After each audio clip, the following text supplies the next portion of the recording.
Welcome back. Wait! Okay, now, from the beginning. Hit it, boys.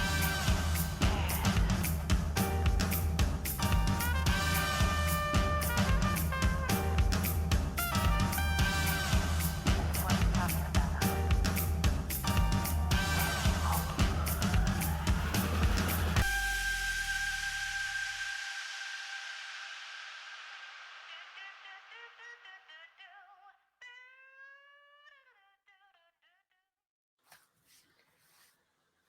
Hey everyone, welcome into the Arena, Multiplatform Gaming News Podcast, episode 128. I'm your host, Expat, along with my co-host, Burley of Burlyman Gaming. Burley, did you hear about Sony buying Tesla today? Yes. I think this is what we call an April Fool's. Yes, April Fool. I mean, I don't know if you heard about that, but I saw that some people were reporting that as real. But the real news is Microsoft has dropped out. It's only going to be Sony and Nintendo for consoles. Yeah. Can you believe that? Yeah. Yeah. So anyway, happy April Fools, everybody. And welcome into the show. And we got a great show for you. We're going to be talking about Nintendo. We're going to be talking about PlayStation tonight as well in this episode. And of course, our picks of the week. And our topic of the show, of course, talking about the biggest games of April. So we're going to be talking about that as well. So, and of course, next up, we're going to be talking about the games that we've been playing this past week. But before we do that, here is a brief word about where you can find the podcast in video and audio formats. Before the crew discuss what they have been playing, this episode of The Arena, a multi-platform gaming news podcast's ad-free version in audio and video formats, will be going to Patreon after being recorded.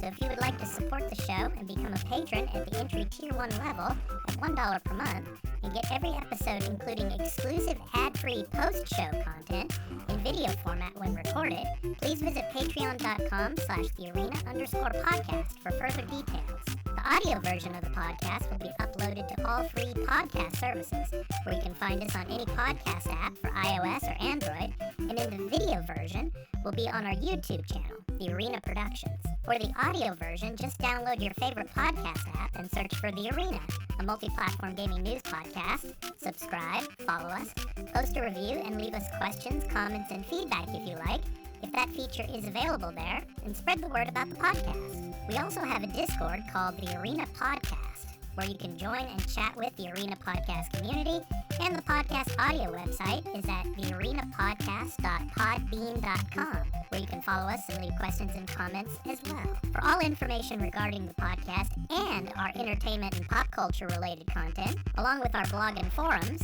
visit the official website of The Arena Productions at www.thearenaproductions.com. Finally, you can also follow us on Twitter at The Arena, AMPGNP, as well as on Instagram at The Arena_podcast. Now, back to the show. Okay, Burley. I'm still playing with Horizon Forbidden West because Burning Shores is coming out. We're going to be talking about that later on in the show. But just like last week, I'm still playing Horizon Forbidden West. I'm jumping on all those tall necks and just roaming around and just being fascinated by how beautiful the scenery is in this game. Obviously, I mean, just like in Zero Dawn. I mean, just the sky and like the sunsets and the sunrises are so beautiful in the game. I mean, and the water when you go into the water in some of the spots. Oh yes. Yeah, I've been going back to like San Francisco Bay and swimming a little bit and just roaming around and doing anything and everything, just preparing for Burning Shores. So I'm looking forward to that. But just Horizon Forbidden West I've been playing again this week. But I'm thinking about getting back into Zelda, and we're going to be talking about Zelda pretty soon here. We'll talk about that later. But Horizon Forbidden West for me. How about you, Burley? I've been playing a few different games. I'm still working on Fire Emblem Engage on my personal time. I actually got a little bit of time last night, played and got through another chapter. Really enjoying it. Carl, you should pick it up. It's better than Three Houses. Yes, our other co-host, Turn-Based Carl, he's away this week. So in our next episode, he will be back. So yeah. I've also been playing Resident Evil 4 Remake. I started that up. Nice. First things first, don't play it on the Steam Deck. It does not work on the Steam Deck very well. And on our YouTube channel here, the Arena Productions, you could check out Burley's short video that he put up for that. Yes, for Resident Evil 4. Should you play it on the Steam Deck? So you just got his answer right there. But anyway, but still watch the short because you'll see you watching it, you'll see what I mean, and then you go, oh, yeah. But I've been playing it. It is a lot of fun. It still has the RE4 feel, but they have changed a few things. Like the first thing is the knife mechanic. The knife, your knife breaks. It has durability. You do get a lot of knives around, so there is that. You will always, so you're not, if your knife breaks, you're not totally screwed. But they got rid of a lot of the powerful melee attacks that you would have. Because you used to get a lot of button props. If a lot surrounded you, you'd have do the spin kick and knock them all around. You don't have that. It's only now, like if you shoot them a certain way, they'll put their head down, and then it's like you get the prompt X for melee, and then you can do a little attack. But one of the things I actually did like that they added is these request system. You'll after, I think it's in chapter 2 they start. You'll see these little blue pieces of paper, and it's a request. You pick it up, and it'll tell you do this action in this chapter in this area.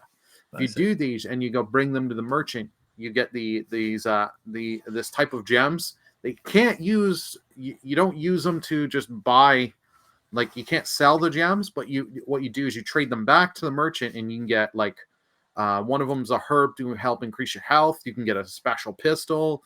Map for all the treasures in the area, laser sight, all sorts of little goodies. So it is really worth doing it. Okay. Nice. But and you mentioned the other game, Breath of the Wild. I've been going back and retrying that game. There's stuff I like with this game. I'm trying to finish it, and there's stuff I don't. The biggest two things I hate: motion controls. I hate because one of the shrines. One of them is, those old little like labyrinth things of get the ball moved and tilt a ball to get it to the right hole. Yeah. One of those, I end up cheesing it because the motion controls, and I'm not playing with the Joy-Cons. I'm playing with my 8-bit Duo controller, which is like basically like an SNES pad. So I end up doing, just to cheese it easier, is flipping it over, and then it would get rid of all the holes and just be like a normal platform with a little ramp. And I just did that and hawking my controller, looking like a complete idiot while doing it, and eventually getting the puzzle done. Nice. And the weapon durability. You break weapons way too Everything early. breaks. Everything breaks. Yeah. So. And like you'll get a decent sword. Am I going to get 5-6 hits out of this? Yeah. And now, like when you do like some of the test of strength shrines, you're like, okay, now I got to really be careful of, do I want to use this weapon? I got to now save weapons for these kind of shrines, my better weapons. Right. Just so I can get those orbs to increase my health, increase my stamina to have better chances. Yeah. Yeah. All right. Well, since we're talking about Zelda, Burley, let's go ahead and get into the first story. So our weekly news beat. So we got basically a 10-minute gameplay trailer from Nintendo on the next Zelda game, Tears of the Kingdom. And it's interesting that it took them so long to release the title of this new game, because Nintendo basically thought that if we release the name, they feel the name is giving up too much. Yeah. Which is interesting. We really don't know much about the story of this game yet. We really don't know. But anyway, let's go ahead and I have the trailer, and we're going to play it for you, and we're going to talk about some of the things within the game. So let me go ahead and get it started for all of you video viewers here. So here you can see it now here. Yeah. So basically, Burley, Link here, he's still in Hyrule. But Yeah. from what's going on in this game, it seems like Hyrule is just broken into just chunks that are in the sky.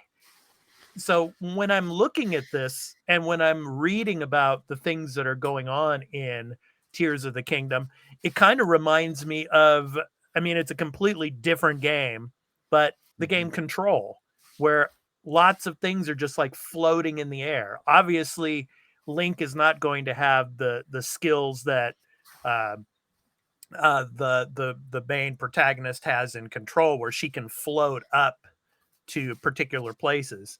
Of course, Link, he's going to have like almost like a drone to fly around. He's going to be using what is it, that kind of like a parachute type Paraglider? of paraglider. I'm sorry, yes, a paraglider again in this game.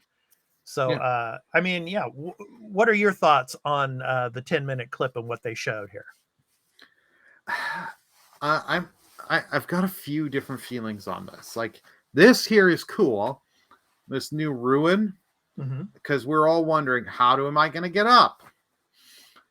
Yeah. How am I going to get up there? And they're like, yeah, rocks and shit are just going to fall from time to time, and you can use this recall ruin, get yourself up.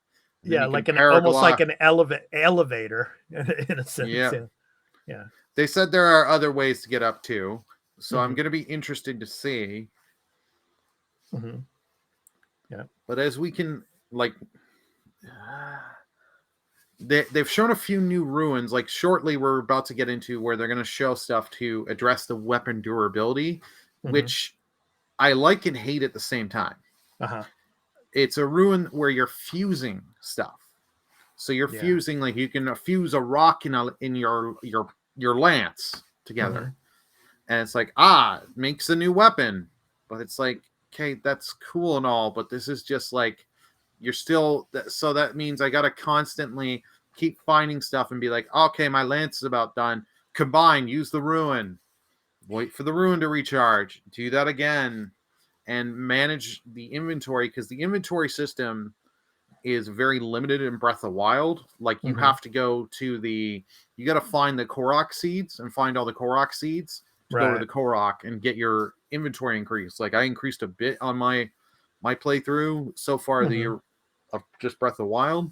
Yeah. It's like, do I really want to sit and redo that? They haven't shown that. If we're going to have to redo all that, and like the shrines, we don't know about the shrines. Like, well, from what they're saying about this game, it's quite dark. Yeah. It's quite dark, where they're it's almost like they're in caves a lot of the time. But the new feature when it comes to the weapons, this new fusion ability, I think gamers are going to like that a lot. And it will probably make the weapons more durable. They probably won't break as quickly. Yeah, like the fuse mechanic, like that from what it shows, like here, that I know it will be fun to do, but it still doesn't, in my mind, fully take away the weapon durability problem. Yeah, because now I'm gonna have to be like, okay, because the thing is, like, rocks on Breath of the Wild, I will use them and pick them up and chuck them at enemies and stuff. But now I got to remember, okay, my weapon's almost dead. I got to combine it with a rock. Yeah. So, in your opinion, Burley, there's maybe some gamers out there that are new to this series that are going to pick up Tears of the Kingdom, and it'll be the first, Zelda game they've ever played. Should they play Breath of the Wild first, or could they? Do you think they could jump into this without playing Breath of the Wild? Since the game's not out, I'm just only going to take my guess on this, my own thoughts. If you're into open world games like this, I think you'll be fine. Yeah. If you are not into open world games, don't make this your first Zelda. There are better games in the Zelda series that I feel you could start off with. Okay. Like, I would recommend Link to the Past and Ocarina of Time, which I think you can get on the Switch through the through their subscription service. Yeah. I think those are two better examples that can have you. But I do like this, combining the horn with your arrows to make homing shots and stuff like that. Yeah. This is cool to me because like I suck at the archery. I suck at my aiming and all that. I'm not ashamed to admit it. So having this to help me, I'll take any advantage like that. And it's nice because like some of these items in Breath of the Wild is like I don't really find a use, and it's like, why am I picking these up? So me making encounters. Okay, if I'm killing these enemies, I'm getting stuff I can use to help me with future encounters. Great. And we're seeing more of the guardian-like creatures of the ancient technology out there, in the world. That is neat to me. Yeah. But this game, I'm just wondering if this game is just going to feel like Breath of the Wild 1.5, where it's got some features that are added in, but it's not enough to make it like a sequel. Like the crafting stuff, I think people, kids and stuff are going to like it. And adults are, because of like the whole Minecraft thing, because they've shown other stuff like you can build stuff like building your raft here. I think it's just about to do. Yeah, it's coming up, I think. So, yeah. And the file size for this game is 18.2 gigabytes. Which it's a lot for a Switch game. But you talk to any other gamer on a modern on the PlayStation and Xbox. Right. It's like an indie game. Yeah. It's like an indie game. Because like God of War was like what 70 something 80 gigs. God of War Ragnarok. It's like frig. It's only 18 gigs. I love that.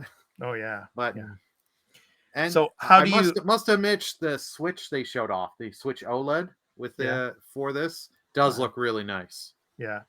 Now, how do you feel, Burley, about the price being $70 now for this game? Wow. So it's going to cost $70. 70 American, 89 Canadian. So 100 with tax here. Yeah, and the collector's edition, $129.99. So it includes a physical copy of Tears of the Kingdom, an art book, steelbook case, an icon art steel poster, and 4 pins. Well, the steel poster is nice. Like, I really like the Fire Emblem one. Engage gave you a lot. Like, it gave you the giant, like a nice art book, postcards, steel book, and all this, and a bunch of other stuff. And it was around a little bit cheaper, I think. Yeah. The collector's edition does look appealing. Hey, good luck getting it, because I had a friend that got one, and they have gone. I know they're out of stock here in Canada. I imagine in the US. And the amiibo for this will cost $16. So yeah, 21 here for that. Yeah. The amiibo looks cool. I had a chance to pre-order it, but I was like, I'm still iffy on this game. I'll be completely honest. Even before the price upgrade, like I want to finish the first game, and then I kind of want to hear from people and see more of this game. Yeah. Because I want to know, like, okay, if we're bringing up the sky thing is neat, but it's still, I'm wanting dungeons. The shrine, some of the, because the problem is the shrines, so the ones that are really good. And then you've got like the shrines that are like, or suck, in my opinion. Yeah. And those ones tear down the really good ones. And it's like, I'm hoping they're going to bring back dungeons, but I figure they'll do shrines. If they're going to do shrines again, please no motion control crap. Let's just, I think we can all agree. How would you rather do the puzzles? Motion controls or with the buttons? Yeah. The game does look beautiful though. To me, it looks a lot like Breath of the Wild. I mean, still. Yeah. I mean, like you're saying, is this going to be, Breath of the Wild 1.5? But I'm just interested in the story. I mean, what is the story going to, have that's interesting and similar to Breath of the Wild in a sense. I mean, I'm really looking forward to learning more about what's going to go on with Zelda and Link here. So Link and Ganon. Unfortunately, since I don't know the ending of Breath of the Wild, I can't. And I think that's why they haven't showed so much on the story and stuff, because they don't want to spoil for people that finished. Exactly. Didn't finish the game. Yeah. So, but yeah, looks very pretty. So for sure. Alrighty. All right. Yeah. So that was yes, Zelda, of course. So yeah, we'll be of course looking forward to that. It comes out on May 12th. Yep. So yeah, May 12th. So and we'd love to hear from people. Is this something you're going to pick up? Is this something you're going to wait on? Love to hear what your thoughts on Trails of the Kingdom are. Yeah. So are you Tears of the Kingdom? Tears of the Kingdom, yes, Tears of the Kingdom. Are you going to be playing it day one? Let us know in the comments. Yes. So. Yeah. All right, Burley. Story 2. We saw this coming from a mile away, and E3 has been canceled, and this is not an April Fool's joke. I am shocked. I am shocked. No, kidding. Yeah. So every major, of course, company, Microsoft and PlayStation, Nintendo, they pulled out. Ubisoft recently pulled out. Yeah. And it's to the point now where they should just make E3 like an indie showcase. Now out here in Japan, the Tokyo Game Show, which is not actually in Tokyo, it's in Makuhari, which is in Chiba Prefecture. But they call it Tokyo Game Show because everybody knows Tokyo. Nobody knows Chiba. Out in the West, I should say. But out here for TGS, I mean, most of the booths now are for indie developers, the majority of them now, or for mobile gaming. So I'm thinking, well, E3, obviously, Microsoft doesn't want to go anymore. They don't want to spend a lot of money, paying for booth space and all. Same with PlayStation, same with Nintendo. What's that? I said it's not only just the booths; it's all because the hotels know this is happening. They jack their hotel rights. Yeah, so it's and like airfares. Yeah, it's all those costs, and like to rent the booth. Plus, like some of these booths back in the day, E3 were so elaborate and cool. To spend all that kind of money to get that done. Yeah.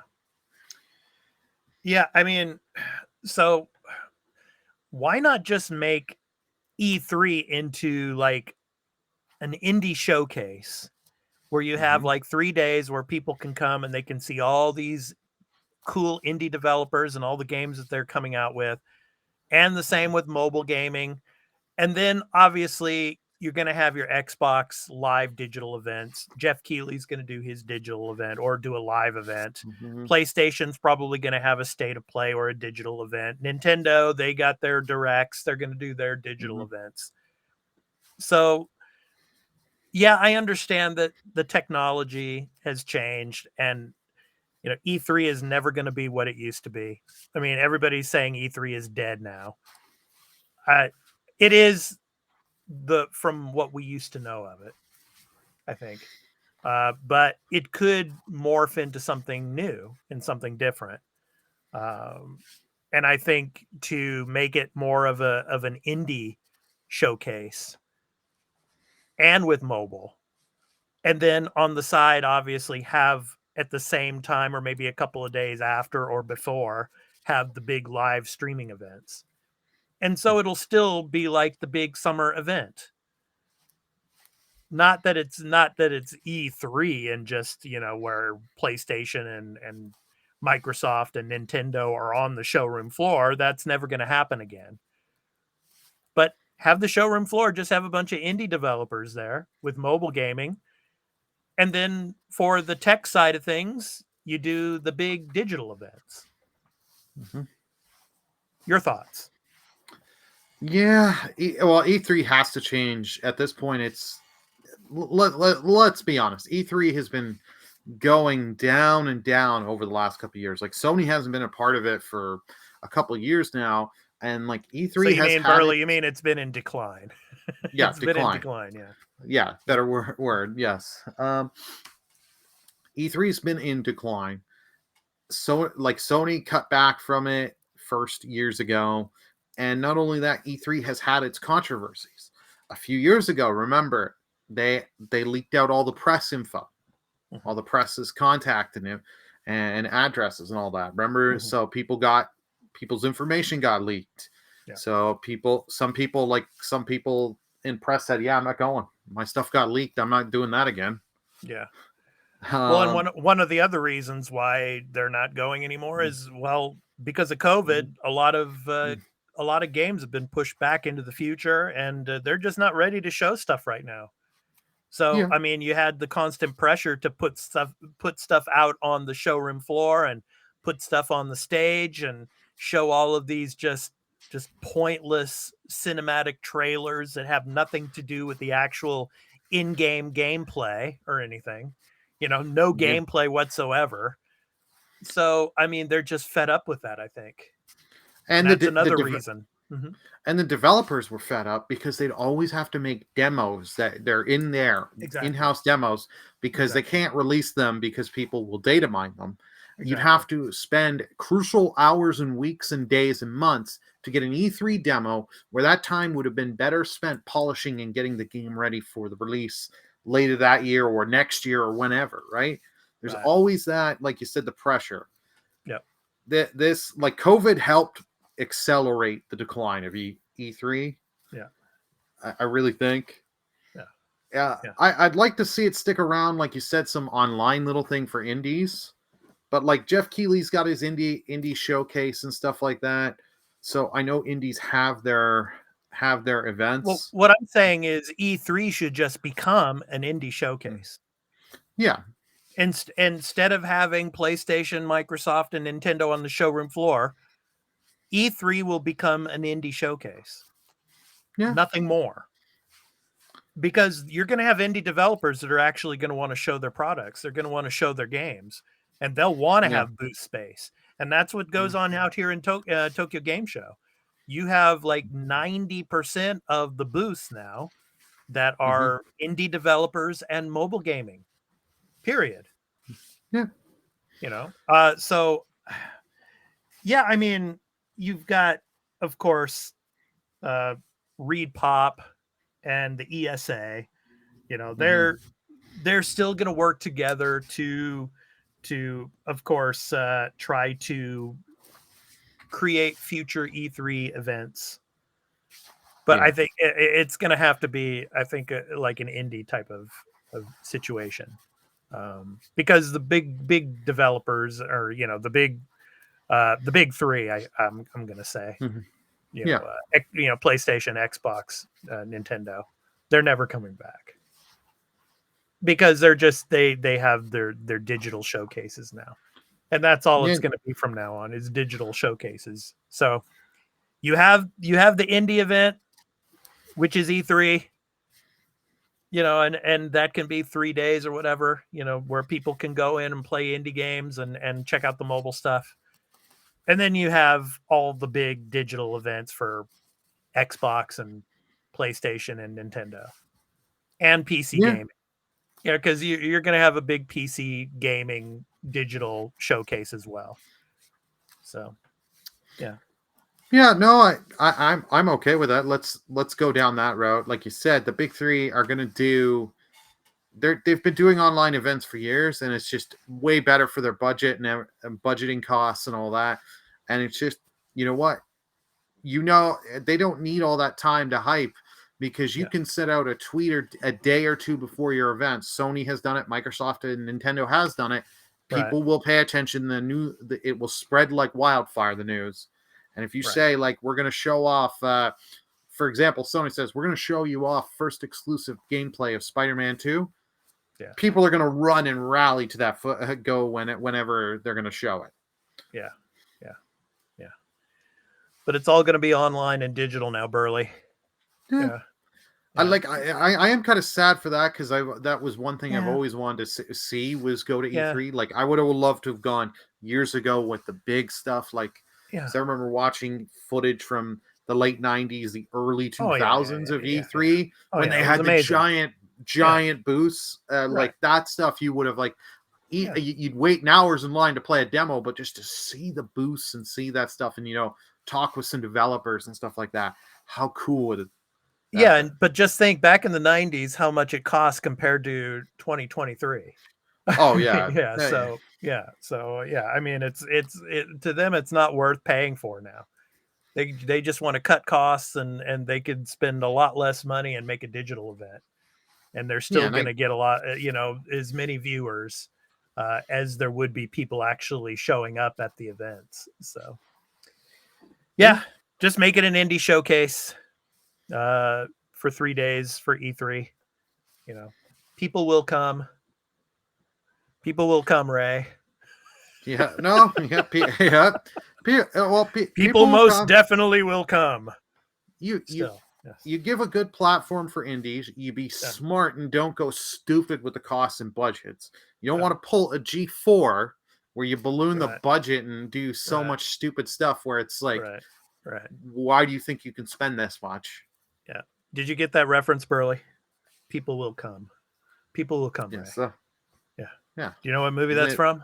Yeah. Field of Dreams, isn't it? That's right. Excellent knowledge, Burley, of course. And baseball season just started this week in the United States. So, yeah, go San Francisco Giants. Yes, my hometown. Go the one is Canadian team, Toronto Blue Jays. Well, I know they ain't gonna win, but this week the Giants are playing the Yankees in I think in New York. So yeah, go Giants. Yeah, thank you so much. All right, Burley. Well, there's a product that I'm sure the makers wish they were actually selling more units of now. We got the PlayStation VR 2 sales headed for disaster, analysts claim. So here is the link to that story here. So from PlayStation Lifestyle, I will go ahead and read a little bit of it for you. So International Data Corporation, IDC, claims that PSVR 2 sales will flop and has recommended a price cut should Sony want to avoid a disaster. The company claims that only 270,000 PSVR 2 units will be sold by as of yesterday, March 31st. Speaking to Bloomberg, IDC's Vice President of Data and Analytics, Francisco Geronimo, said that PSVR 2 came at a time of economic uncertainty around the globe. Quote, consumers around the world are facing rising costs of living, rising interest rates, and increasing layoffs, end quote. Geronimo said, quote, VR headsets are not top of mind for most consumers under the current economic climate, end quote. While PSVR 2 does seem like a novelty, Sony has remained optimistic about the headset sales. The company previously basically trashed Bloomberg reports that it was looking to cut PSVR 2's production and has said on numerous occasions that it believes the headset will outpace its predecessor. Reviewers unanimously praised PSVR 2 as a major leap forward in VR, but expressed concerns about its library. So Sony has yet to reveal official sales data. So we're basically going to find out in due course just how well the PSVR 2 has sold. The headset launched on February 22nd for $549.99, Burley. So, I mean, that's the big sticking point there. $549. $550, Burley, for something for a peripheral that costs more than the actual console that has to run it. Yeah, I mean, this thing is going to flop. And I agree with this article. It's headed for disaster, and they must drop the price of this thing. Your thoughts? Well, who could have predicted this thing was not going to launch well? Not like I've been saying it, and we've been saying it for how many weeks or months? For months. Yeah, yes. Like this is the thing. It was just like, yeah, you can let's take out the economy factor. That the economy we're in a worldwide recession. Yeah. Take that off the table. Take that off the table. This thing launched an insane price, €500 in American pricing. $800 over here. Yeah. $800. Yeah. And that's like the $820 That's bundle crazy. is the one that comes with Horizon and all the stuff you want to charge your controllers and everything. Yeah. Yeah. Like this thing, they put it at way too high of a cost, no backwards compatibility, a slim picking library, which most of those games are going to get ported to PC and stuff. Yes. Because no developer is going to want to go, I'm going to go exclusive PSVR too. And no Half-Life Alyx at launch. Yeah, Half-Life Alyx would have Yeah. It would have helped it. I don't know, like it wouldn't have saved it, but it would have got a couple sales in. But this thing is just disaster. Like Sony doesn't want to. I understand Sony's side. They don't want to price cut it because they don't want to take a loss. But they want profit. They're eventually going to have to, or they're going to have to bundle like 15 games when you buy the thing. Like honestly, I mean, this is drastic, and this is never going to happen. And Sony would never do this, but I would drop it to $300. I mean, if you want to sell these units, if you want to get units into people's houses, $300. So basically, to compete that way, you're down to lower than a meta. I think at that point, that way they're gonna have to. Yeah, they're gonna either have to really cut the pricing. But you know what I think they should be doing? They should be, because they bought what was it, Blue Point Studios, that's in for remasters. Right. You got to get them and other studios you have and get PSVR 1 games coming to PSVR 2. Yeah. You have to. Yeah. I'm saying, because like there are people like me that didn't buy the PSVR 1 thinking, okay, I'll just wait for the PSVR 2. I'll get backwards compatibility of the best of both worlds. They screwed up the launch. They are not having it. And it's like, you need to put your effort in there. But I don't even think, even if you slash the price to half, and put backwards compatibility, I don't think it's enough. Because the problem is, many people saw with the PSVR 1 of how many cables and all the hassle it is to set up for it. Yeah. And it's like, it's a lot less with the PSVR 2. I'll give them credit there. They did get two cables, I think. Yeah. Or one cable. I don't. Yeah. One cable. One cable, cables. Yeah. So. 2 if you're charging it while you're doing stuff. Yeah. But it's like, so they did get that right. But the problem is, like, I live in an apartment, and my apartment, my living room is half my living room and half my office, because I work from home and streaming setup. For me to set this thing up, I got to move stuff in my living room around to play it.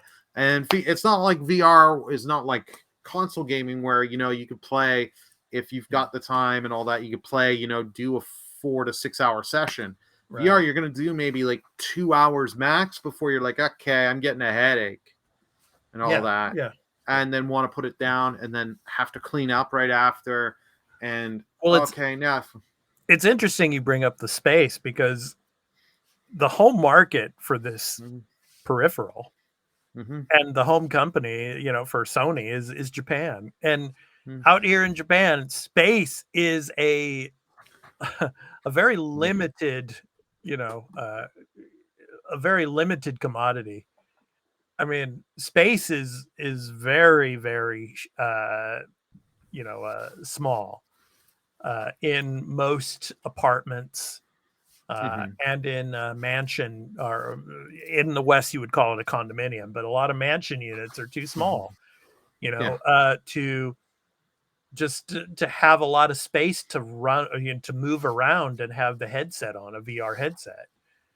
So I mean, that's the thing about the Switch a long time ago, or with the Wii U and the Wii. A lot of people, it was successful and all, and it's a lot different from the VR situation. But space was something that was a big question mark when it came to people playing with the Wii. Like with Wii Sports and all that. Because you're waggling and you're going to hit, and like as they had all the warnings, you're going to hit a vase and all that. Yeah. Well, but I mean, with VR, it's even worse, because you really don't see what's in front of you or to the sides of you, when you have that headset on. And you have such a limited amount of space out here to actually use it. So, Yeah, I just don't see it selling well out here in Japan either. It's like Gomon Go Senyen. It's pretty damn expensive. It's more expensive than the optical disc drive PS5. So I don't know. It's just I just don't see it. I don't see it successful. Like we said before, we've said it many times. This is a niche market.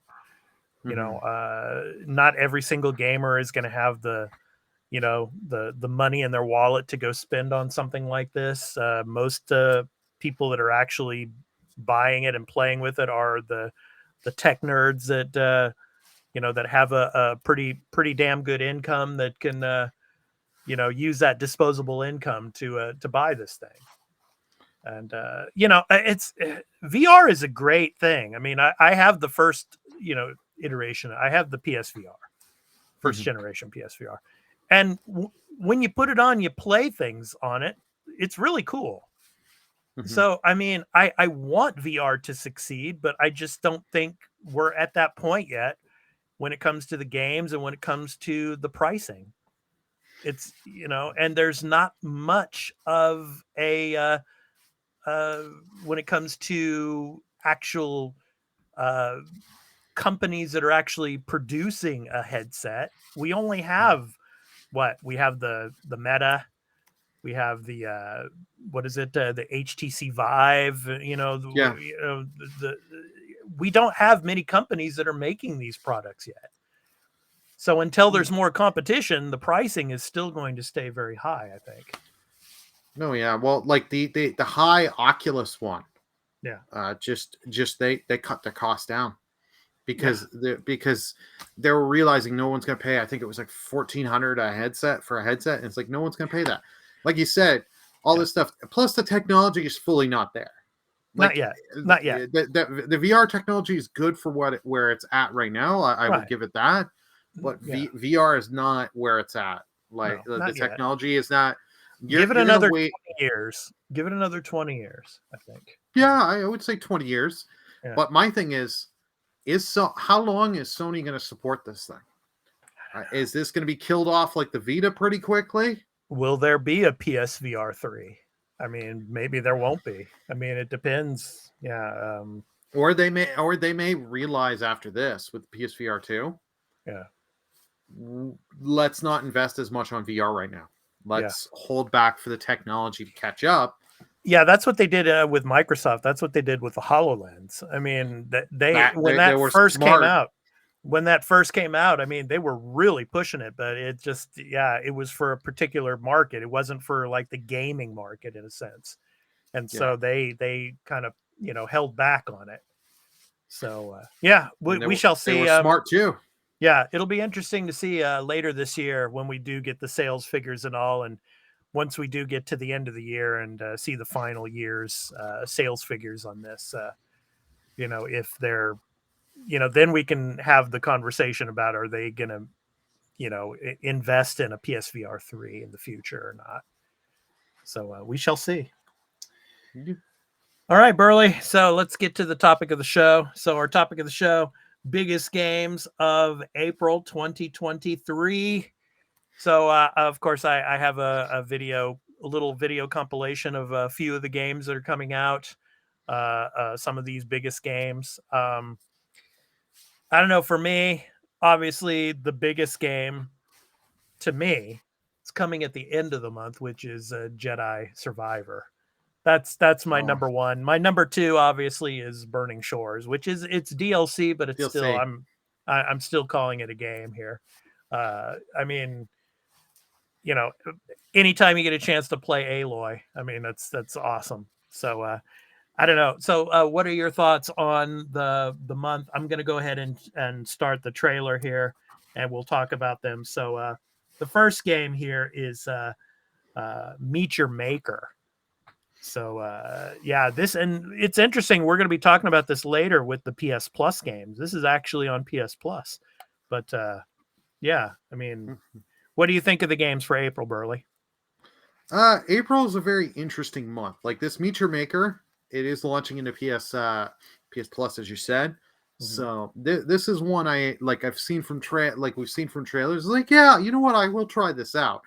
How much I will sit and actually play it, don't know. Because this is the kind of game this could either be really, really I have a lot of fun with, or this could be like I put 4 hours in and I'm like, okay, I've experienced what I wanted. It's okay. I'm not going to touch this again. But we do have we've got some good games. We've got DLC. We've actually gotten a few games that have already come out, but that came out like on 1 or 2 platforms are now getting released on more platforms this month. Because we recently just got Live Alive is coming. I think it was April 27th to PS4, PS5, and Steam. Right. So if you didn't you don't have a Switch, but you wanted to play it, you got a chance. Yeah. So Meet Your Makers on April 4th. Another game that I don't have in this trailer, but it comes out on the 6th, Curse of the Sea Rats. So that looks like a pretty interesting, like a kind of Ratovania in a sense. Oh yes, but it's an action platformer. So I mean that. Go ahead, Burley. Yeah, I was gonna say that one does look like a lot of fun. Yeah, but I know because it is a Metroidvania, you know you're gonna get to those points where it's gonna get real tough. Yeah, and then on April 6th, we have Everspace 2, which is coming, and I think we're gonna see some of the parts of the trailer on that one as well. So you've got it back at the other screen where it's saying biggest games of April, not the trailer showing. Okay. Yeah. So it's coming up here. It's coming up. So I mean, that's coming, and also we've got EA Sports PGA Tour. So people that are into golf. That comes out on April 7th. So here's the Everspace. So a lot of people were really into the first Everspace game, particularly on PC. But so this one is going to be coming out first on PC, and then it's going to be coming out for console later in the summer, I think it is. So PC players will be able to explore gorgeous galaxy teeming with danger, puzzles, and new worlds. So interesting there. So some of the other games, Sherlock Holmes: The Awakened comes on April 11th. Tron Identity comes out on April 11th, and we're going to be talking about this games later as the month progresses, of course. But Ghostwire Tokyo, which is not a new game, it's coming April 12th, as well as the Mega Man Battle Network Legacy Collection. That's just a collection, but it is nice to see. Yeah. It is nice to see. I will give them Capcom credit. They are giving a lot of features that the Japanese versions of the games that us in North America never got. So I do give them credit, and nice to see that they're adding all that kind of bells and whistles to it. Yeah. Minecraft Legends. We're going to see a little bit of that trailer here in a second. That's going to be coming up. That comes out on the 18th.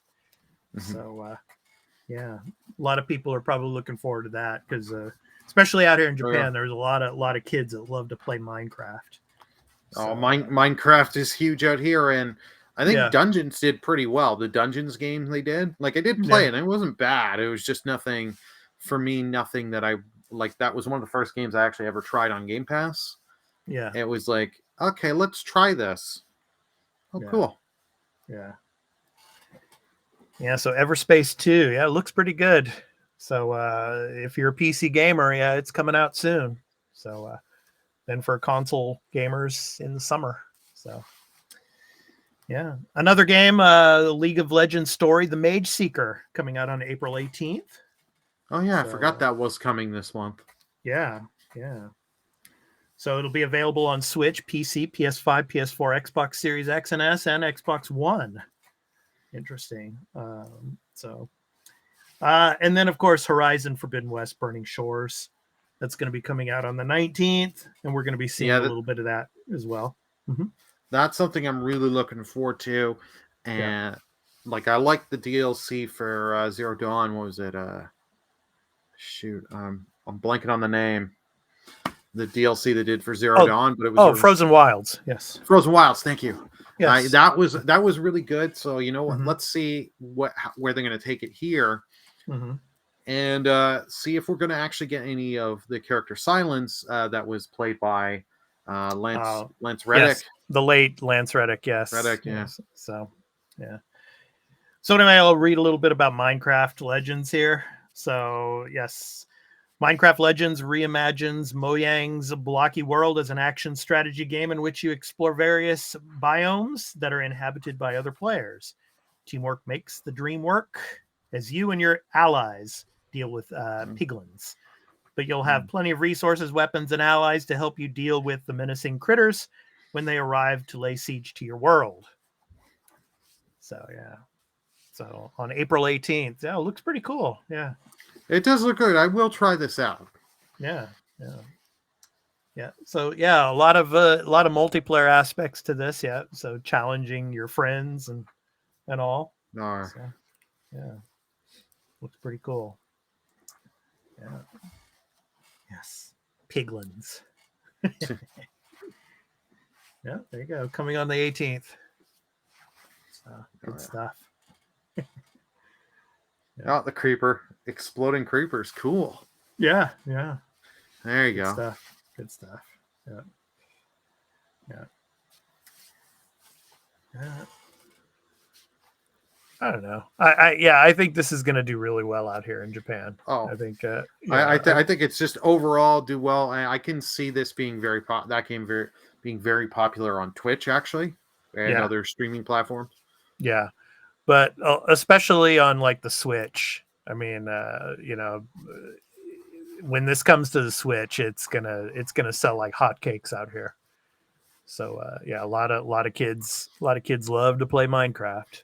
So yeah, but I think next up is the Burning Shores DLC we're gonna see here. There we are. Yeah.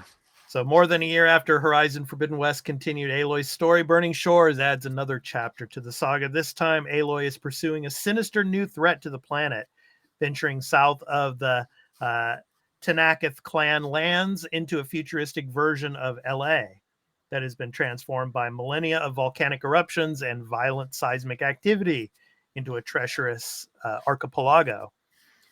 For PS4 fans of Horizon, bad news. Burning Shores will be a PS5 exclusive expansion. So you need to get your hands on the newer Sony console if you want to continue Aloy's journey. I just don't agree with that, man. I think that they should put it on PS4 as well. If you could play, Forbidden West on PS4, you should be able to play this on PS4 as well. So. Yeah, I think they should have, but this is nothing new, unfortunately. Like remember Final Fantasy VII Remake came on PS4. Yeah. A year or two later, you had the DLC integrate PS5 only. Yeah. I wish it wasn't like this because this divides the fan base. Yeah. And because I know someone that was like, I told them they didn't realize the DLC, and they're like, oh, I'm like, yeah, but bad news, you only got a PS4, you can't play it. Yeah. And they're like, ugh. Yeah. Yeah. But new machines, and I'm guessing a new part of the world to explore. Cannot wait. This is something this is a day one buy for me. Streaming this, I'm gonna have so much fun because I love Forbidden West and just have more of it.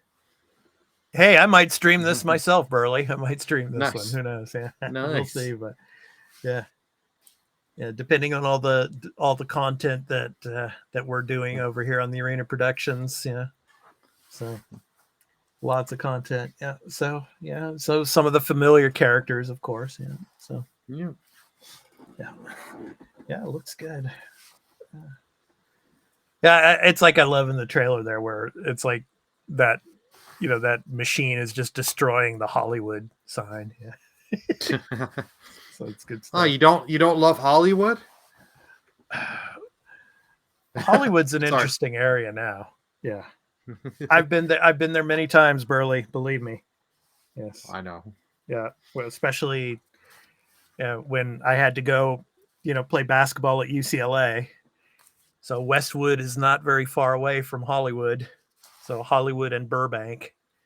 So a lot of the in Burbank, actually, a lot of the TV shows are filmed, live. Yeah. Okay, so we're finally getting this one, Burley. Yeah. Yeah, we're finally getting this one. Dead Island 2. So, more than a decade after the original game introduced audiences to a Club Dead resort experience, Dead Island 2 is finally ready to rise from its grave in April. Taking a more linear approach, mixing in procedurally generated flesh systems, and stranding you in a gore-drenched version of LA. Speaking of LA, Burley, you'll be able to slice, smash, and burn your way through environments crawling with zombie hordes in this long in development sequel. And we mean long in development. Yes. So Paradise meets Hell, Burley. Yeah, I can't believe it's actually kind of finally coming out. 10 years, and I know this game has had a lot of starts and stops and the whole Dying Light controversy. Yeah. So it's going to be interesting because I did play the first game. Yeah. So what are they going to add? Because we've seen bits of it, but we haven't seen that much. Right. So what are we going to get added to this that's going to make it be like, ooh, the Romeros. Of course I was going to say you had to put Romero's name in there. Yeah. It's not the Sopranos, it's the Romeros. Yeah. There you go.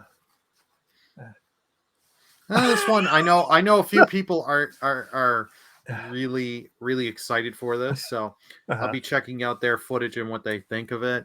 This is one I'll be honest, I have no desire day one to buy. Yeah. Yeah. It just looks a lot like the first Dying Light game. Yeah. Really graphically updating the first game. Yeah. We shall see. And adding more options for combat. Yeah.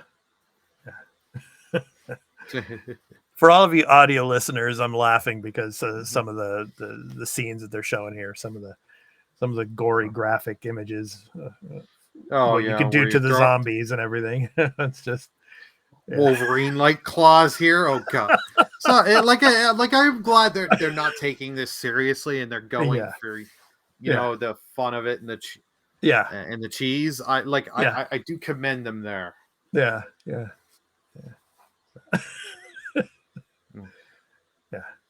Making it a little bit like The Last of Us there. Yeah. Okay. What the heck? Am I becoming a zombie here and getting zombie powers? Yeah.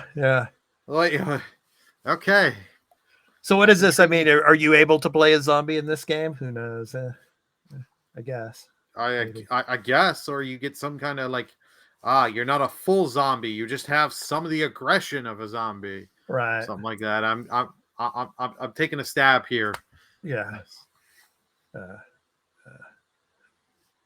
Yeah, it's interesting. They came out with a pretty long trailer here. Yeah. So a lot of the gameplay and some of the trailer footage here is pretty brutal. But then again, I mean, it's a zombie game. What zombie game is not brutal? Yeah, I'm trying to think. modern day zombie games, they're all brutal. Yeah, you'd have to go to back the NES and the Super Nintendo days, kind of thing. Yeah. So, some of the other games I'm going to mention here. Of course, Coffee Talk comes out on April 20th. So a lo-fi gaming experience. You can warm up your coffee machine, pull up a chair, and get ready to lend an ear to customers in need of a heart-to-heart chat. Got that coming. Advance Wars 1 and 2 Reboot Camp on the 21st. It's also coming out. Yeah. The Last Case of Benedict Fox coming on the 27th. So, Now, here's the big one, Burley. This is, I think, the game of the month right here. I agree with you. This Jedi is a Survivor. Game I am definitely picking up and definitely streaming. Yep. So back in sporting the grittiest of beards, Cal Kestis is ready to take the fight to the Empire in the first sequel to Star Wars Jedi Fallen Order. Survivor doesn't look like it'll stray too far from the action-adventure template that it set back in 2019, but with more lightsaber combat options, several quality-of-life updates, and no shortage of battle droids to cut down, Respawn's sequel is shaping up to deliver a great adventure that's not too far away. Comes on April 28th. Yeah. So yeah, and it's cool. I don't know. I don't think they show it in this trailer, but he gets the lightsaber with kind of like the Kylo Ren type of lightsaber with the two points on the sides, that come out as well. So yeah, I can't remember if it is in this one or not. Mhm. But yeah, no, the first game, I loved it so much. It was such a great game. Yeah. So, and the good on them on the trailers. They haven't shown too much. They don't play the game of we show you the dang game, the whole game, and you can infer everything. Right. They show you just enough of the combat and showing you there's some new stuff and showing you new and old returning characters. Yeah. And it's like, great. I can't wait to see where the story's going to go and just how everything's going to play out and what new abilities you're going to get. Because what new force powers we get.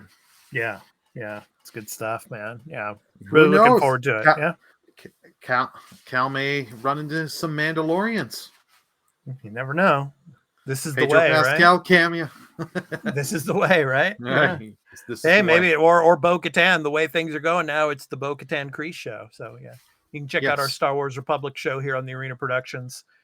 You'll know what we're talking about there. So, all right. So that was our topic of the show. So a lot of games coming in April, a lot of good times coming ahead for us. So whether it's chopping off zombie heads or or of course the Minecraft game, or of course Minecraft Legends, of course, or flying with Aloy in Horizon Burning Shores, or of course Jedi Fallen Order as a sequel, of course Jedi Survivor. A lot of games coming in April, folks. So so we'll be covering them for you, obviously. So all right, and with that, it's time to talk about our picks of the week for the week of April 3rd through the 9th. So you can go and check out all of the games, upcoming new game releases on releases.com. I will leave the link below here for you. So you can go and check those out for the month of April. So, but we're focusing on April 3rd through the 9th here. So, Burley, I will go first. My pick of the week, and we just talked about this during the topic of the show. The first game we talked about, Meet Your Maker. So, Meet Your Maker. So in this game, you are the custodian of the Chimera, a living experiment created as a last resort to save life on Earth. Enter a tactical battle for the planet's most coveted resource and the key to your Chimera's evolution. Pure genetic material. Construct and fortify brutal outposts to extract and guard your Ginmat. Infiltrate and outsmart other players' outposts to gather more. Adapt, upgrade, and evolve, or die trying. Build a maze of devious death traps designed to lure, outwit, and kill trespassing players. So combine a huge array of customizable blocks, traps, and guards. Pre-record custom patrol paths for your guards with the innovative AI recording system.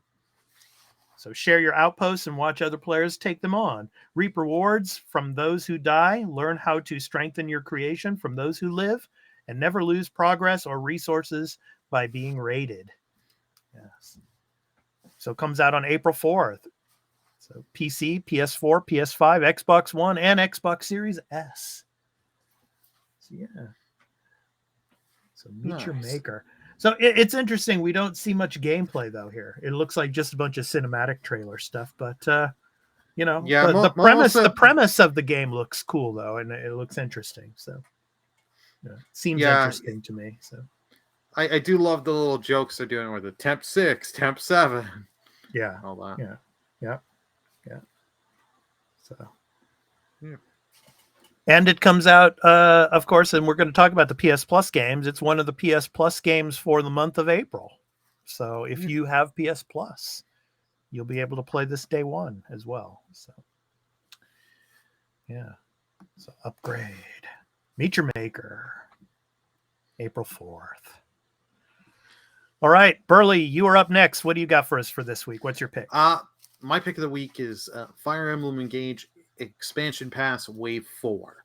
Continue your journey on the continent of Ilios with the Wave 4 of Fire Emblem Engage Pass DLC. Additional content including new characters, maps, and the Fel Xenologue story scenario await. So unlike a lot of the other DLCs where it's just been previous characters from previous games, this is brand new characters, new story content. So it's like great. Nice. Since I've been really enjoying the game so far, it's like why not get some more brand new content in? Mm-hmm. Yeah. It looks pretty for sure. Yeah. So. Coming Tuesday, April 4th, same day as Meet Your Maker. Nice. So I'm gonna have a struggle. I'm gonna have the dual sets in one hand and the Switch in another. No, you're gonna play this, Burley. I'll play Meet Your Maker. So okay. I'll play that and check it out. Yeah. When I get some extra time. So yeah, there's a lot of good stuff coming up for me this coming week, and I'm gonna talk about that soon here before we finish up the episode. But yeah, so hopefully I'll get a little bit of gaming time in this week. I hope. So you do too, man. Yeah. So yeah, because last week the Bad Batch, Star Wars: The Bad Batch finished, so I put those episodes up on the channel. And then, of course, we're doing Mandalorian still. Of course, Star Trek Picard. So busy with those episodes. So, as well as getting the content ready for this show and everything else. Yep. So, yeah, combat looks cool in here. So, as well. Oh yeah, the combat and everything flows really well. Like they really took their time and updated from three houses. Three houses. I had a lot of fun with Three Houses. The Three Houses, you had it just was slow to load into the game and had the long load times and stuff like that. They've improved it much by a lot in Fire Emblem Engage. Nice. All right. So next up, Burley. So we got the PS Plus games for April. So let's go ahead and check them out and let all our of course, our viewers and listeners know what we're getting from PlayStation Plus this month. Alrighty. So PS Plus for April, for the Essential, we are getting Sackboy: A Big Adventure, which was one of actually the first launched in with PS5. It's coming to PS5 and PS4. This is a different kind of Sackboy, different from the Little Big Planet games. This is actually a platformer adventure story game. I highly actually recommend it. I had a lot of fun. I picked this up, streamed the game years ago. I had a lot of fun with it. Nice. Yeah, this footage here is captured on the PS5, of course. So yeah, it looks pretty for sure. Yes. Oh yeah. No, it's pretty. Cool little power-ups, and like a Little Big Planet, you can customize your Sackboy, get the different costumes and all that. Yeah. Different variations. Yeah. If you love platformers, pick it up. Yeah, or definitely. Or in this case, if you've got PS Plus Essentials, give yourself a download. I think you'll really enjoy it. Yeah. So the art style in this reminds me of the game that won Game of the Year the year before. So not last year, but the year before. You know the game I'm talking about, right, Burley? It's like the co-op game. Oh, It Takes Two. That's right. Yes. Yeah. Alrighty, and the real big one, Meet Your Maker. Yep. My pick of the week. Day one release. It's coming to both PS5 and PS4 on PS Plus Essential. So which is, hey, you don't even need a PS5 to play this. If you've got a PS4 and PS Plus Essentials, you get the PS4 copy as well. Yeah. So which is really nice. Yeah.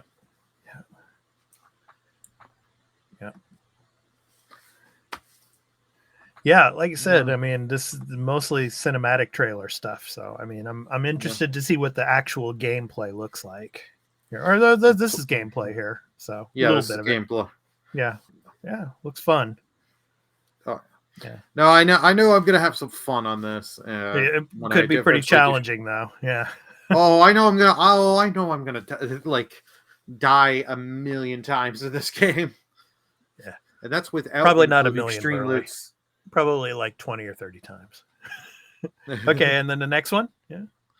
The final one, Tales of Iron, coming to both PS4 and PS5. I really do like this art style. This game is a game that's been out for a few years. I believe it was also on Game Pass at one point too. Mm-hmm.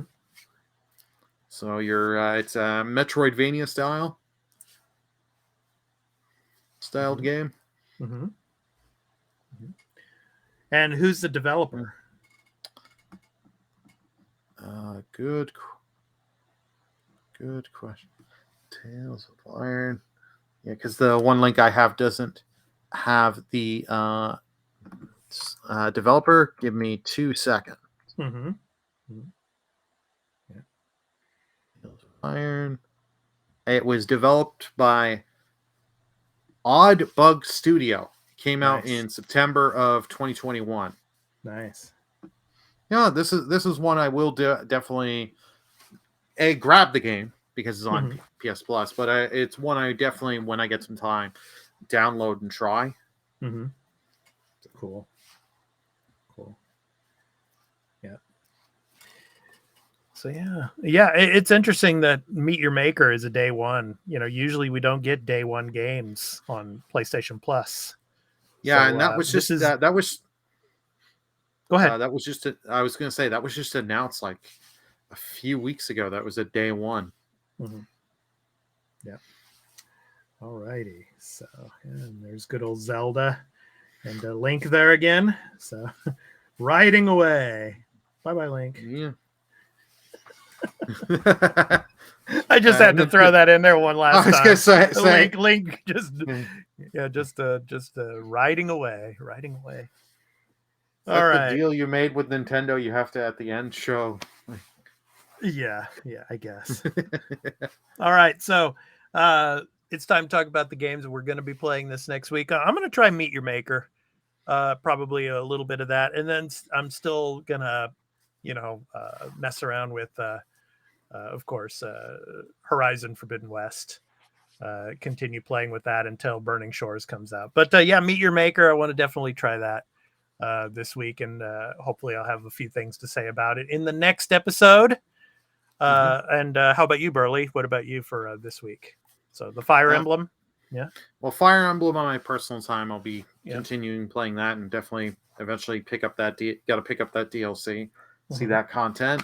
But for stream wise, it will be RE4 remake and Breath of the Wild. But actually, I've also next week what launches isn't a game but a movie off a base of a video game. The Mario movie comes out on the Wednesday. Oh, nice. I bought my ticket. I'm gonna go see it on Wednesday night. Cool. All right, so some programming notes. We are going to be off next week. So our next episode 129, will be on April 15th at the same time that we usually start here on Saturday, which is 7 a.m. Pacific Daylight Time, 10 a.m. Eastern Daylight Time. So next week or this coming week, I'm going to be hopefully getting out to Akihabara and making some videos for you all here on the Arena Productions. So stay tuned for those. So I'm excited to get back out to Akihabara. I haven't been out there since COVID. So, the last time I was out there was pre-COVID time. So I'm really looking forward to going out there again and, making some videos for you all. So I'll be throwing them up into the Arena Productions and into the Expat files. So, and I'll probably make some shorts clips as well. So stay tuned for those next week. I will be going out there hopefully sometime during the week. So there will be no episode of the Arena next Saturday. So we will be back on April 15th with our next regularly regular weekly episode of the Arena Multiplatform Gaming News Podcast. Okay, so with that said, it's time for our indie recording artist spotlight to end the show. So this week's spotlight is on Kadir Demir. Working out of Copenhagen, modern classical composer Kadir Demir creates highly unique and eclectic music using a broad assortment of instruments with tonal influences from both East and West. He composes music for soundtracks, documentaries, short films, TV, and video games, from the title song of his album called Blooming Cherry, which in Japanese means sakura. So the sakura are in full bloom out here in Japan now. So it's during spring break. It's a really cool thing to go out and view. So hope you can get a chance to come out here to Japan during the springtime and experience that at some point. So anyway, one day too. Yeah. So anyway, this has been The Arena, a multi-platform gaming news podcast, episode 128. I've been your host, Expat, along with my co-host, Burley of Burleman Gaming. We hope to catch you in the next episode on April 15th, everyone. So take care and enjoy the outro, everyone. Peace out. Bye, everyone.